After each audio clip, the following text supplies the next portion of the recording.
Halo teman-teman. Kembali lagi di Ibadah Gabung di bulan Oktober. Sebelum kita memulai memuji Tuhan, lebih baik kita berdoa dulu. Yuk mari kita berdoa. Teman-teman, mari kita berdoa. Tuhan, terima kasih atas berkat-Mu hari ini.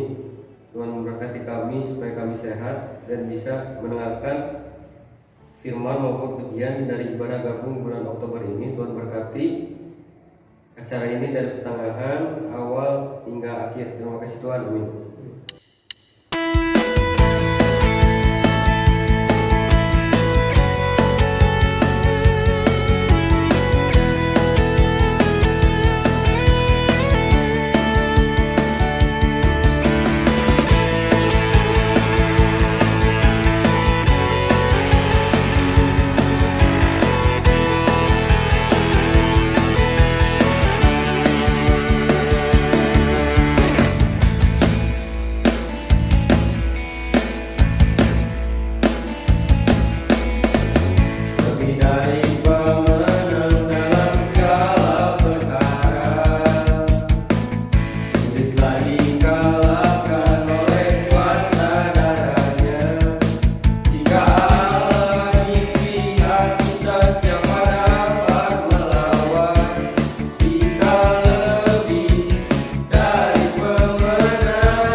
Segenap hatiku menyembahmu Yesus, ku bersyukur padamu selamanya.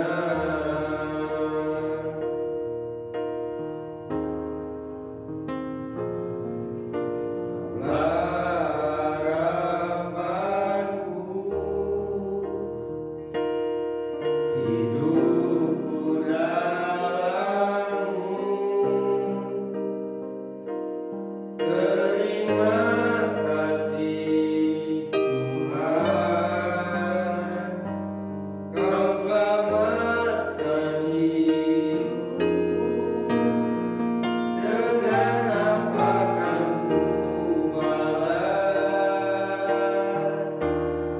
segala kebaikanmu. Segenap hatiku menyembahmu Yesus, ku bersyukur padamu. Dengan apa kan ku balas segala kebaikanmu.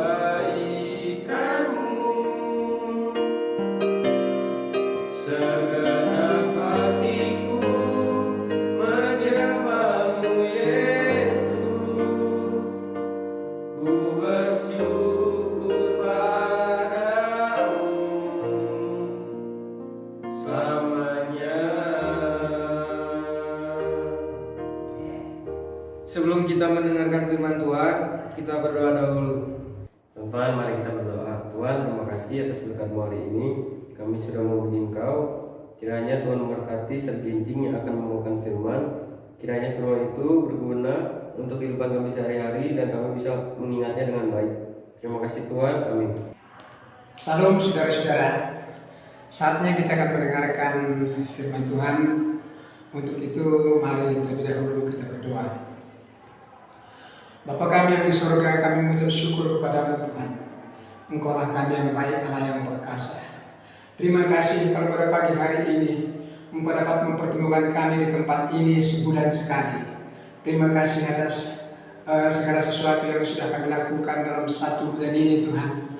Dan hari ini, saat ini kami dapat berkumpul di tempat ini untuk mendengarkan firman-Mu. Tuhan, kami rindu akan firman-Mu. Biarlah firman-Mu itu sungguh-sungguh mengubahkan kehidupan kami Tuhan. Terima kasih, terima kasih. Ini saatnya kami akan berdiam diri untuk mendengarkan firman-Mu. Oleh karena itu berkata-katalah ya Tuhan, supaya sungguh-sungguh firman-Mu itu dapat tumbuh, berurat, berakar, dan pada waktunya kami dapat melakukannya dalam kehidupan kami, sehingga kehidupan kami semakin menyenangkan di nama Tuhan. Terima kasih Tuhan, terima kasih. Kami mengucap syukur di dalam nama Tuhan kami Yesus Kristus, Tuhan dan Juru Selamat kami. Haleluya. Amin. Salam saudara-saudara. Perkenalkan, nama saya Seginting. Barangkali kalian sudah pernah melihat ataupun mendengar ataupun mengenal begitu ya. Dan ini kali pertama saya mendapatkan kesempatan untuk menyampaikan kebenaran firman Tuhan di tengah-tengah kita. Tema firman Tuhan yang saya ambil pada pagi hari ini itu adalah roh yang menyala-nyala. Roh yang menyala-nyala. Nah, anak-anak dan saudara-saudara sekalian, pernahkah kalian melihat kebakaran? Apakah itu kebakaran rumah, kebakaran hutan, ataupun kebakaran apa saja? Kalau kita perhatikan, maka pada waktu terjadi kebakaran itu, maka api melalap segala sesuatu, ya. Api itu menghanguskan, menghancurkan segala sesuatu, dan asapnya mengepul demikian luar biasa, apinya bergelora demikian biasa. Nah, sehingga biasanya tidak ada lagi yang tertinggal. Nah, itu api saudara-saudara yang sangat luar biasa sekali. Nah, di dalam firman Tuhan, ya, bahwa api itu menggambarkan roh Allah yang menyala-nyala yang dapat melakukan sesuatu, melakukan segala sesuatu. Roh yang menyala-nyala itu menggambarkan semangat, menggambarkan antusias, menggambarkan sukacita, menggambarkan kekuatan ataupun power, ya, kekuatan power sedemikian rupa. Sehingga ketika kita diliputi oleh Roh Allah yang menyala-nyala, maka kita akan bergembira, maka kita akan bersukacita, maka kita akan penuh semangat, maka kita akan antusias melakukan segala sesuatu, sehingga apapun yang kita akan kerjakan bisa berhasil. Yang kita anggap tadinya sulit, yang kita anggap tadinya itu tidak mungkin menjadi mungkin, kita anggap tadinya itu pekerjaan yang kita tidak sanggup melakukannya, kita dibuatnya sanggup. Kenapa? Oleh karena Roh Allah yang menyala-nyala dalam kita. Nah, lebih daripada itu, orang yang bekerja dengan penuh semangat itu akan mendapatkan hasil yang sangat maksimal.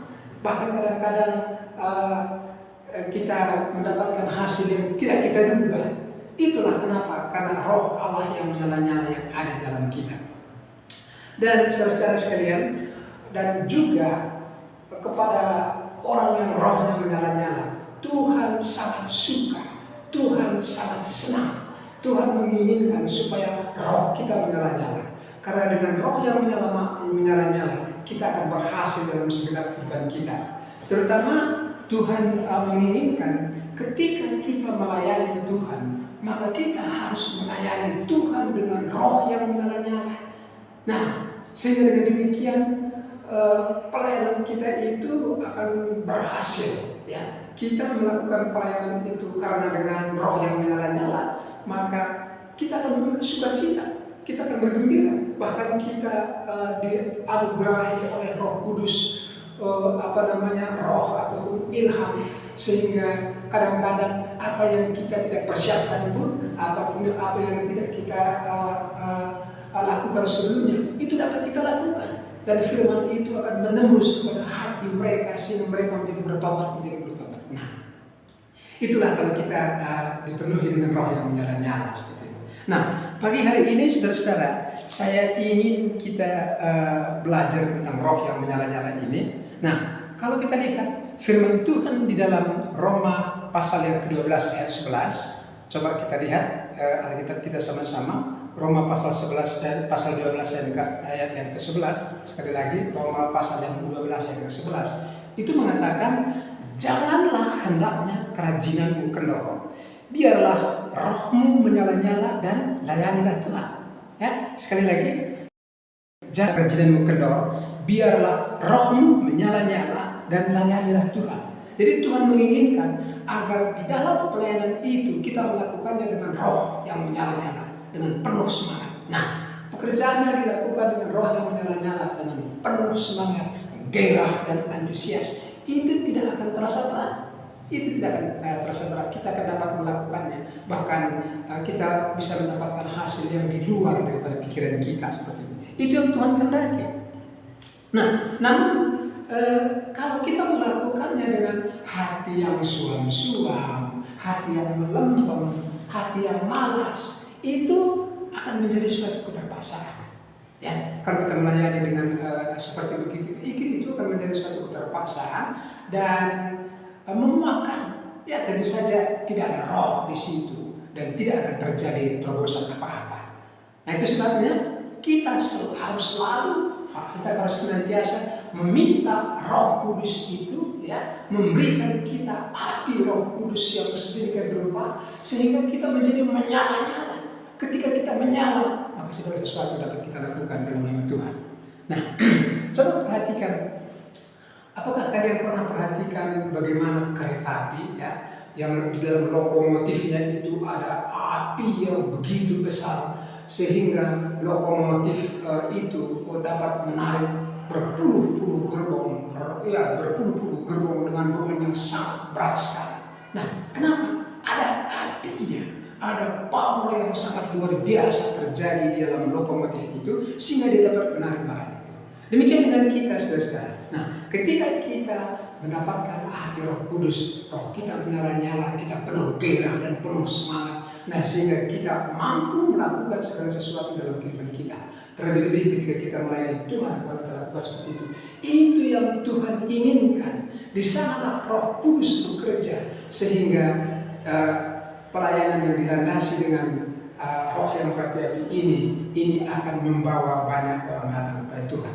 Nah, saudara, kemudian kita juga melihat sedikit di dalam dalam Yesaya 40 ayat 31, firman Tuhan mengatakan di sana, tetapi orang-orang yang menanti-nantikan Tuhan itu akan mendapatkan kekuatan baru.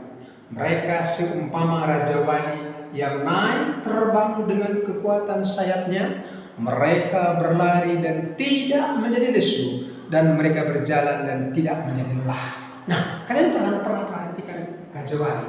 Raja wali itu adalah satu seekor burung, ya, burung yang besar, yang sangat luar biasa, yang berbeda dengan burung-burung lain. Ya, konon katanya burung raja wali atau disebut dengan burung Garuda yang menjadi lambang negara kita. Ya, karena di dalam burung raja wali itu terdapat kekuatan yang luar biasa. Dia berbeda. Ya. Burung raja wali biasanya terbang tinggi di atas awan-awan. Dia tidak pernah takut ketinggian. Dia tidak pernah takut apa-apa.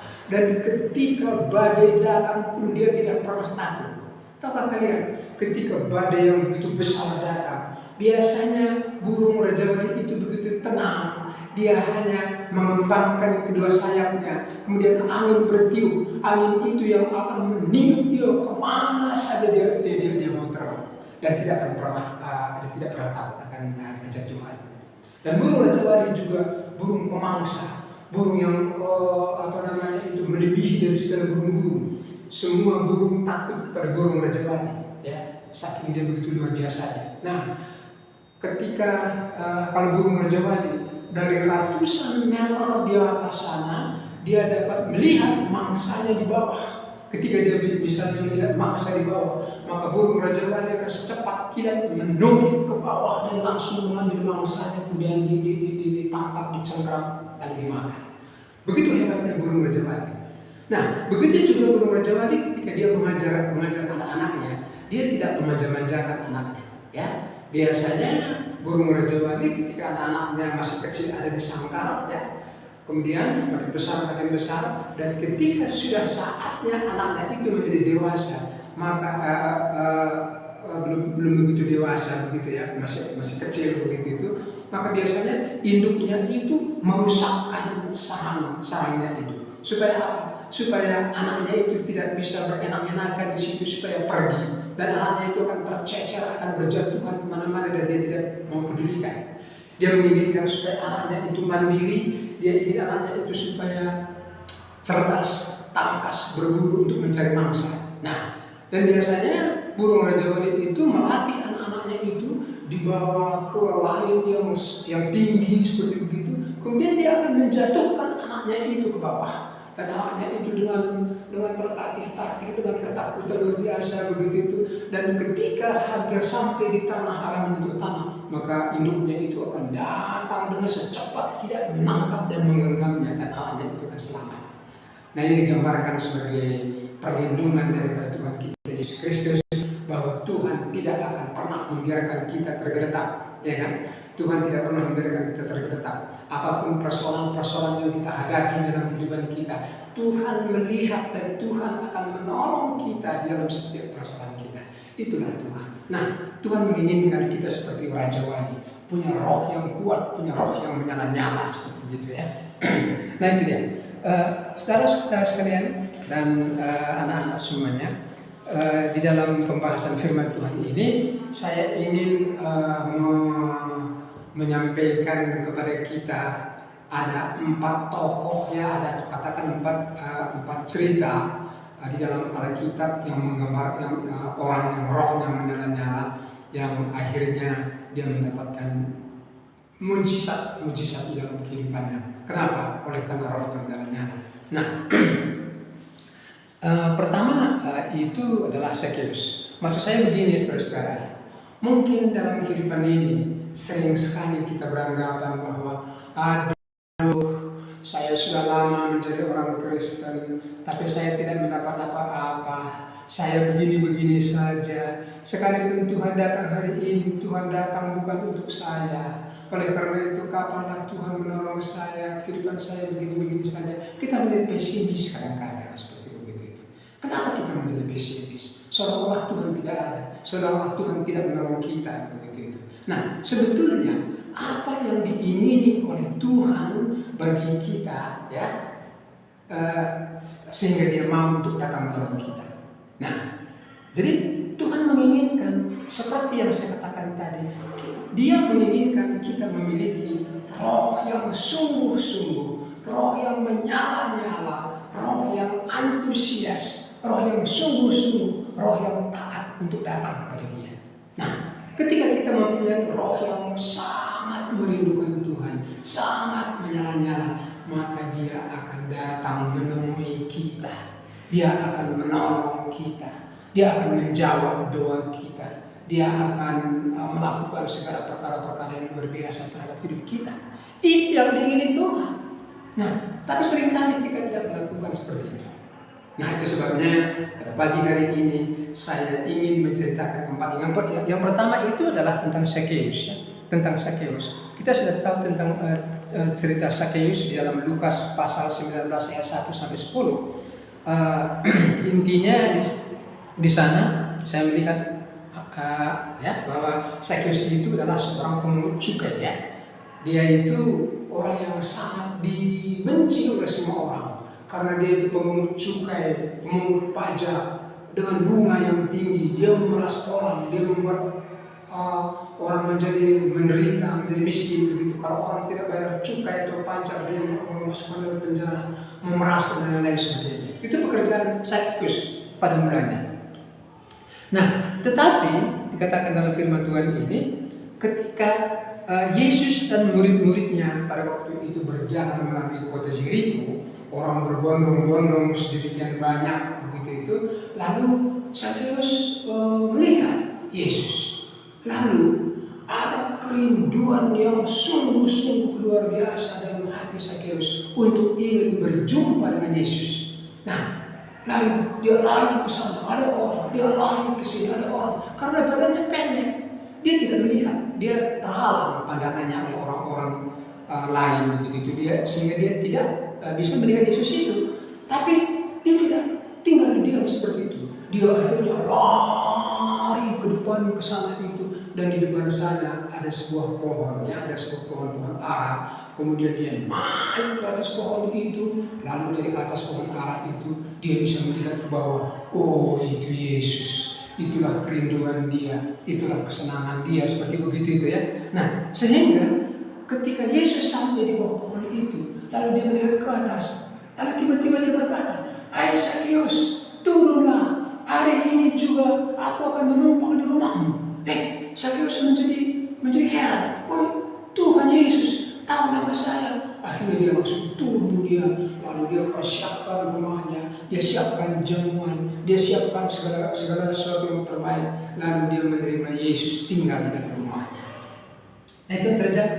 Lalu ketika dia bercakap-cakap dengan Yesus, maka ketika dia ada perjumpaan dengan Tuhan Yesus, maka terjadilah pertobatan dalam diri Sakeus, sehingga dia berkata bahwa aku tidak lagi menjadi pemungut cukai, aku tidak lagi akan memeras orang. Semua orang yang kuperas selama ini akan kukembalikan 4 kali lipat, dan semua orang-orang yang selama dan hartaku sendiri akan kuserahkan setengah daripada semuanya. Nah, sehingga Tuhan Yesus mengatakan, hari ini telah terjadi pertobatan di rumah ini. Coba bayangkan saudara-saudara, Sakeus yang tadinya begitu dibenci oleh orang lain, kehidupannya yang sangat dibenci oleh orang lain, berubah seketika ketika dia berjumpa dengan Tuhan. Dan peristiwa itu peristiwa yang tidak disengaja. Yesus hanya lewat di situ. Yesus tidak pernah punya agenda untuk khusus bertemu dengan Sakeus. Nah, tetapi ketika Sakeus dengan sikapnya yang antusias, dengan rohnya yang menyala-nyala, ingin melihat Yesus, rindu bertemu dengan Yesus, naik ke pohon ara, Yesus melihat kesungguhannya itu. Yesus melihat kesungguhannya itu, sehingga dipanggil dia, Sakeus turun, aku akan numpang di rumahmu. Yesus masuk ke rumah Sakeus, artinya sama dengan roh Allah masuk ke dalam hati kita. Ya, roh Allah masuk dalam hati kita. Ketika roh Allah masuk dalam hati kita, maka akan terjadi satu terobosan yang luar biasa, sehingga kita sungguh-sungguh menjadi bertobat. kita sungguh-sungguh menjadi berubah sedemikian rupa. Itulah karena adanya roh yang menyala-nyala yang ada pada hati saya pada saat itu. Padahal Yesus tidak menginginkan itu, tidak merencanakan itu. Nah, itu yang pertama. Lalu ada lagi orang kedua, ya. Kalau kita lihat nanti pada Markus pasal 7 ayat 24 sampai 30, itu di sana ada perempuan Syro-Fenisia, ya. Kalian tahu, perempuan Syro-Fenisia, ya, bangsa Syro-Fenisia itu adalah bangsa Yunani, bukan bangsa Yahudi, bukan bangsa Tuhan, ya. Dan mereka tidak akrab bergaul dengan itu, katakan begitu. Nah, perempuan Syro-Fenisia ini mempunyai seorang anak perempuan yang dirasuk, yang kerasukan roh jahat, ya. Dia sudah datang ke sana ke sini dan tidak pernah ada hasil apa-apa. Lalu ia datang kepada Yesus. Perhatikan orang yang tidak percaya Yesus, bangsa Fenisia, ya, Syro-Fenisia, ya, bangsa Yunani yang tidak percaya kepada Tuhan Yesus, datang kepada Tuhan Yesus dan bersujud di kakinya, bersujud di kaki Tuhan, ya, dan dia meminta kepada Yesus supaya Yesus mau untuk mengusir roh jahat yang dari anaknya itu. Itu keinginan, ada keinginan, padahal dia tidak percaya Yesus, tidak percaya Yesus, tapi dia datang kepada Yesus dan meminta supaya anaknya itu disembuhkan dari roh jahat itu. Nah, ya mungkin apa kata Yesus, tolonglah sembuhkan anakku yang dirasuk oleh roh jahat seperti itu. Coba lihat apa yang dijawab oleh Yesus. Apakah Yesus mengatakan, ya saya sembuh dengan sedemikian gampang? Oh tidak, saudara, tidak seperti begitu. Jawab Yesus katanya dengan perumpamaan dikatakan, biarlah, apa katanya itu, biarlah anak-anak kenyang dahulu. Ataupun sebelumnya dikatakan begini, aku datang hanya kepada kaum Israel. Atau dia mau mengatakan begini, Tuhan Yesus hanya datang kepada anak-anak Tuhan, kepada kaum Israel, atau barangkali apanya datang kepada orang Kristen seperti begitu. Nah, sehingga dikatakan lanjutannya begini. Nah, biarlah anak-anak kenyang dahulu, katanya itu, sebab tidak patut mengambil roti yang disediakan bagi anak-anak dan melemparkannya kepada anjing. Nah, anjing katanya itu. Yesus mengatakan perempuan Fenisia itu adalah anjing seperti begitu. Tidak patut. Jadi aku datang ke dunia ini hanya untuk orang Israel, hanya untuk orang anak Tuhan, hanya untuk orang Kristen, tidak kepada kamu. Bahkan dikatakan orang itu dianggap sebagai anjing, tidak patut aku datang kepada anjing, kira-kira seperti begitu itu ya. Jadi katanya itu biarlah anak-anak kenyang dahulu, lalu setelah anak-anak karena tidak patut mengambil roti dan melemparkannya kepada anjing. Tetapi apa jawab perempuan itu? Benar Tuhan. Benar Tuhan, saya ini adalah anjing. Tapi anjing itu pun makan dari remah-remah di bawah meja yang dijatuhkan oleh anak-anak, yang dijatuhkan oleh tuannya. Biarlah aku dapat remah-remahnya saja Tuhan. Jadi biarlah aku mendapat sedikit saja. Aku percaya bahwa anakku pasti sudah disembuhkan. Perhatikan iman daripada perempuan Syro-Fenisia ini. Jadi aku memang tidak layak untuk datang kepada Tuhan. Tapi sedikit saja Tuhan, remah-remahnya saja pun gak apa-apa. Itu cukup untuk menyembuhkan anakku yang sedang dirasuk oleh setan itu. Kira-kira seperti begitu itu. Nah, sehingga Tuhan Yesus menjadi heran. Ya, dia menjadi heran. Nah, sehingga apa katanya? Kata Yesus kepada perempuan itu, karena kata-katamu itu, pergilah. Sebab setan itu sudah keluar dari anakmu. Nah, dan apa? Perempuan itu pulang dan didapatinya anaknya tadi sedang tidur dan setan itu sudah keluar daripada anaknya. Mujizat luar biasa terjadi.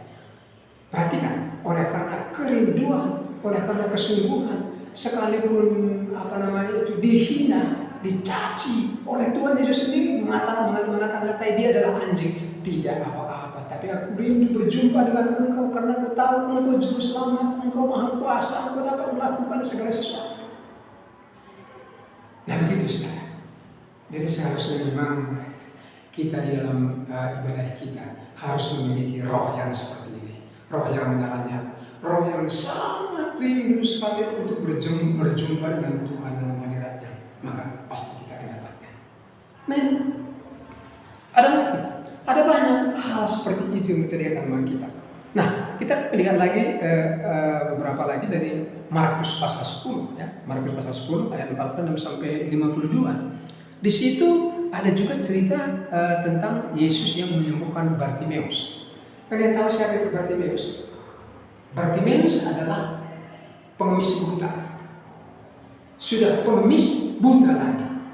Ya. Nah, itu terjadi ketika Yesus, murid-murid dan banyak orang-orang berbondong di kota Jeriko. Nah, lalu tiba-tiba datanglah Bartimeus itu, lalu dia berseru, "Yesus anak Daud, kasihanilah aku.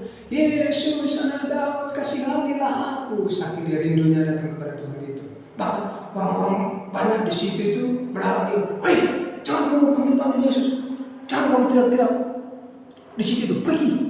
Nah, diusir orang, tidak boleh. Nah, tapi apa yang dilakukannya?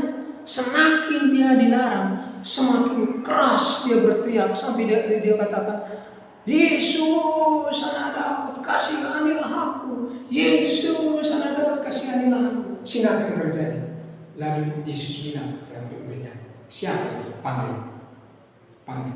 Nah, lalu ketika dia dipanggil, dia melepas jubahnya dan dia bersujud. Lalu ditanya oleh Tuhan Yesus, "Apa yang kau inginkan aku berbuat bagimu?" Yesus berkata, kemudian dia jawab, "Rabuni," artinya guru, rabi. "Rabuni," katanya seperti begitu, "supaya aku dapat melihat." Maksudnya supaya mata aku dicelikkan, seperti begitu kan. Lalu apa kata Yesus? Yesus berkata kepadanya, "Pergilah, imanmu telah menyelamatkan engkau." Dan pada saat itu juga melihatlah dia. Lalu akhirnya dia mengikut Yesus. Luar biasa, saudara. Ini semua adalah orang-orang yang memiliki roh yang menyala-nyala, orang yang memiliki roh yang antusias, yang penuh semangat, yang sangat merindukan kedatangan Tuhan. Sekali lagi, milikilah roh yang menyala-nyala seperti orang-orang ini. Atau apakah kita juga pernah mendengar ya Yesus menyembuhkan seorang perempuan sakit pendarahan? Nah, itu ada pada Markus pasal 5 ayat 25 sampai 34. Ya, dikatakan bahwa ada seorang perempuan yang sakit pendarahan yang sudah 12 tahun lamanya, sudah dihabiskannya segala harta bendanya untuk berobat seperti begitu itu, ke tabib sana, ke tabib sini, tidak sembuh, sudah habis semuanya itu. Nah, sehingga ya pada suatu hari dia mendengar tentang Yesus. Maka ketika Yesus ada dalam kerumunan orang banyak, dia kemudian datang mengendap-endap, ya. Kemudian dia menjamah ujung jubah Yesus. Dijamahnya ujung jubah Yesus. Ketika dijamahnya ujung jubah Yesus, tiba-tiba dia menjadi sembuh.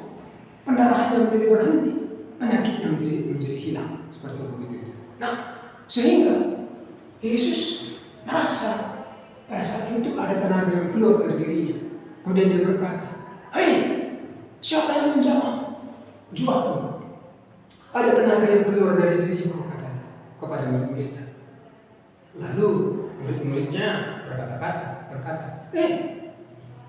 "Ini Yesus di sini ada begitu banyak orang, semua orang berdesak-desakan, semua orang mungkin bisa saja menyentuhmu." "Tidak, tapi ini adalah sesuatu yang luar biasa, sehingga ada keluar tenaga dari dalam diri." Kemudian dia memandang ke sekeliling. Nah, kemudian datanglah perempuan ini dengan takut-takut dan sujud di hadapan Yesus. "Yesus, akulah yang melakukannya. Akulah yang telah menjamah jubahmu, Yesus. Karena aku sangat ingin sekali sembuh. Aku sangat ingin sekali sembuh dengan ketakutan seperti begitu itu kan." Nah, lalu apa kata Yesus? Hai anakku, imanmu telah menyelamatkan engkau. Pergilah dengan selamat dan sembuhlah dari sakitmu. Nah, itu adalah dikatakan oleh Tuhan Yesus kepada dia. Nah, jadi anak-anak sekalian, saudara sekalian, siapapun yang mendengarkan khotbah ini, semua tokoh-tokoh yang saya sebutkan ini tadi melakukan perbuatan ini dengan roh yang menyala-nyala. Ya. Hari ini mungkin kita bukan agenda Tuhan, mungkin bukan rencana Tuhan ya terhadap kita, tetapi ketika kita datang dengan sungguh-sungguh, ketika datang dengan antusias, ketika datang barangkali dengan membandel seperti Tuhan aku rindu Engkau, Tuhan aku rindu Engkau, apapun yang terjadi di dalam orang, dia paling bersama orang, kita tidak peduli itu. Tuhan aku rindu berjumpa dengan sembuhkan aku Tuhan, angkatlah sakit penyakitku Tuhan, hapuskan segala dosa-dosa aku Tuhan. Oh, masalahku begitu besar. Ketika kita datang dengan sungguh-sungguh datang kepada Tuhan, maka Tuhan tertarik akan hal itu, dan dia mungkin akan mengalihkan agendanya, menunda hal-hal yang lain dan memprioritaskan kita, karena kita yang berkobar-kobar dan Tuhan, karena dia tahu kita sangat merindukan dia. Nah, demikian yang saya sampaikan pada pagi hari ini. Oleh karena itu, mari milikilah roh yang menyala-nyala, supaya Tuhan mengalihkan agendanya kepada kita, maka akan terjadi mukjizat yang luar biasa dalam kehidupan kita. Demikian firman Tuhan. Mari kita berdoa. Tuhan, terima kasih. Kami mengucap syukur padamu pada pagi hari ini Tuhan. Kami tahu Tuhan apa keinginanmu, apa kerinduanmu bagi kami. Engkau menginginkan supaya kami memiliki roh yang menyala-nyala, kerinduan yang luar biasa untuk datang kepadamu Tuhan. Mari Tuhan Roh Kudus, oh ajarlah kami supaya kami memiliki kerinduan, memiliki kesungguhan, memiliki roh api, Roh Kudus yang menyala-nyala dalam kehidupan kami. Terima kasih kami, karena kami tahu ketika kami datang dengan penuh kerinduan, maka Tuhan akan datang, maka Tuhan akan menjamah kami, Tuhan akan menyelesaikan masalah kami Tuhan. Terima kasih. Apapun yang menjadi persoalan daripada anak-anak-Mu di tempat ini Tuhan, tapi hari ini kami tahu ketika dengan kesungguhan hati kami datang kepadamu, maka Engkau akan memprioritaskan kami, memprioritaskan persoalan kami, sehingga dosa kami diselesaikan oleh Tuhan, masalah kami diselesaikan oleh Tuhan, sakit penyakit kami disembuhkan oleh Tuhan. Oh Tuhan, terima kasih, terima kasih. Inilah doa kami Tuhan pada hari ini. Dengan kesungguhan hati kami datang kepadamu. Dalam nama Tuhan kami Yesus Kristus dan Tuhan Juru Selamat kami berdoa, kami mengucap syukur. Haleluya, haleluya. Sama-sama kita berkata, amin, amin.